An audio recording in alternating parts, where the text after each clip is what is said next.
तो आज फिर से मैं एफएल प्रोजेक्ट दे रहा हूँ और डीजे ट्रैक दे रहा हूँ।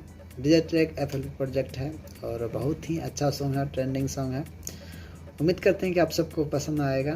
3 स्टेप में पासवर्ड मैं लगाता हूँ, आप सब जानते ही हैं।